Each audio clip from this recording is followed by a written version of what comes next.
is that? What is that? Magic Book of Fire is a series of writing tools that I made to help people write nonfiction books quickly. So so I'm a writer, and but I also have ADHD, and so I wanted to create a tool that would help me write. I wasn't interested in a tool that wrote for me, but I was interested in a tool that kind of did the job as like kind of a writing assistant. And so that's how I created Magic Book of Fire. And in fact, um, because I created this tool around my needs as like a neurodivergent person, like we're actually taking the tool, the technology, and adapting it for the educational system as well, because of what it is. For instance, here's how it works. It's simple. If you wanted to write a book, what you can do is go use the writing coach, which is in the Magic Book of Fire, and you sit down, you say, I want to write a book about this, and then it will interview you like writing, like if you hired a ghostwriter, it would interview you, and then by the time it's done interviewing you, you have written a first draft of your book.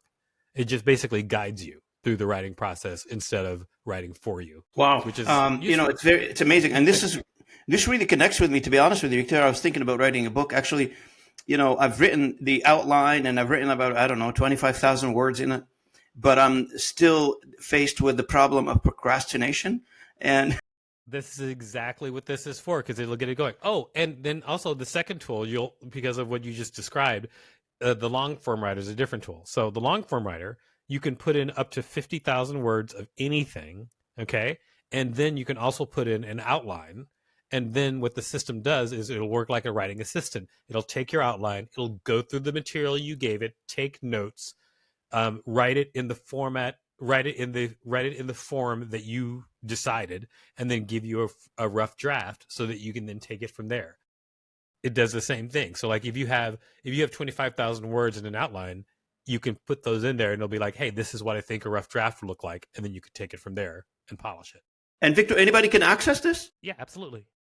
And would you provide me with, so we can include them in the final publishing here when we do this episode, can you provide me some additional information so I can put them in the... Not only will I provide you with additional information, I will give you codes so that anybody who's listening to this can have free credits and try it. Oh my God, I love you. Thank you. I appreciate it.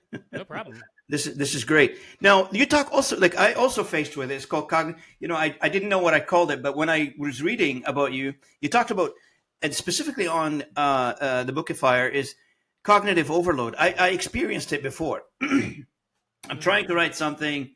I have these many ideas in my head. I want to outline them, but one idea is keeping before the other. I can't keep them straight. So most people, this is actually, so Magic Book of Fire is designed around the correct way to use AI as a creative. And that is, you use it for cognitive discourse, not cognitive offload. So cognitive discourse is what happens with Magic Book of Fire. That's where you say what you want to do, and then it asks you questions which causes you to discourse, obviously. And then it helps you get your structure together. And that's like the part where that's like cognitive discourse is like you're going back and forth and you're thinking, and it's helping you think. And then cognitive offload is what most people think about with AI, where you're just like, I just want to push a button, get a free book. Haha, thank you. Like lazy.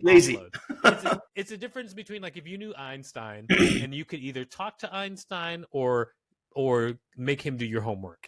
So make him do your homework. I love that. Einstein did my homework.